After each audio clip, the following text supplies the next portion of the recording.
ஒரு 10 நிமிஷம் கை தட்டினோடனே பயங்கரமான பெயின். உண்மையிலேயே சொல்கிறேன், இதுக்கு மேலே தூக்க முடியாது.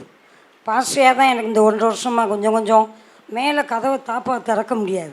பாஸ்டர் தான் திறந்து விடணும். கனமானது எதையும் தூக்க முடியாது. ரொம்ப கஷ்டப்பட்டேன். இந்த கழுத்தோட இந்த ஒரு கை ஃபுல்லாக, இந்த முதுகு ஃபுல்லாகவே பெயின்.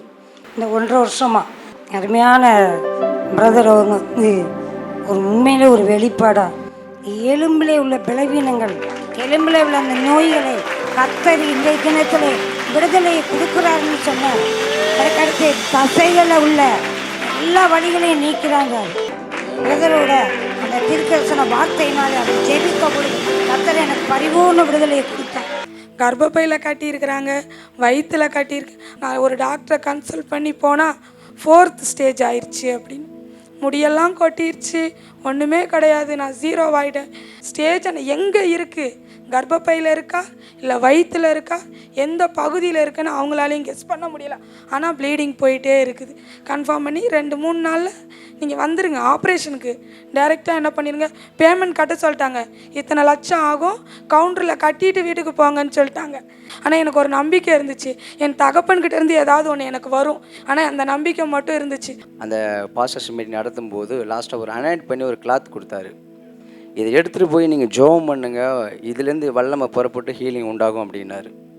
அந்த கர்ச்சீஃப் வச்சா அடுத்த நிமிஷம் அப்படியே பிளட்டு சதை அந்த கட்டி உடஞ்சி வீடே நிறைஞ்சிது. நான் உக்காந்துருந்த பிளேஸே நிறைஞ்சிச்சு. படுத்தா எந்திக்க முடியாது, எட்டு வைக்க ஆரம்பிச்சிட்டேன். கை தூக்க முடியாது, கை தூக்க ஆரம்பித்தேன். சரி செக் பண்ண போகலாம். இவர் சொன்னார், இல்லைப்பா இல்லை டாக்டர், சும்மா செக்கப் பண்ணிட்டு போகலாம் அப்படின்னு. இன்னும்மா சொல்கிற, சாகிற சிச்சுவேஷனில் இருக்கிற என்ன வந்து செக்கப் பண்ணிட்டு போகிறேன்னு சொல்கிறியே அப்படின்னா, படுமா எதுவுமே அவருக்கு தெரியல. உடனே 10-15 டாக்டர் என்கிட்ட கூடிட்டாங்க. கூடி என்ன நடந்துச்சு அவங்கள கூப்பிடு இவங்கள கூப்பிடுறாங்க.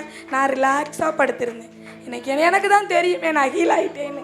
நான் ரிலாக்ஸாக 2 கையையும் உயர்த்தி என்ன வார்த்தை சொன்னார் தெரியுமா, நீ கும்பிடுற கடவுள் நல்ல கடவுள், கடவுள் நல்ல கடவுள்.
நாங்கள் உயிரோடு இருக்கிறது, நாங்கள் வாழ்கிறது,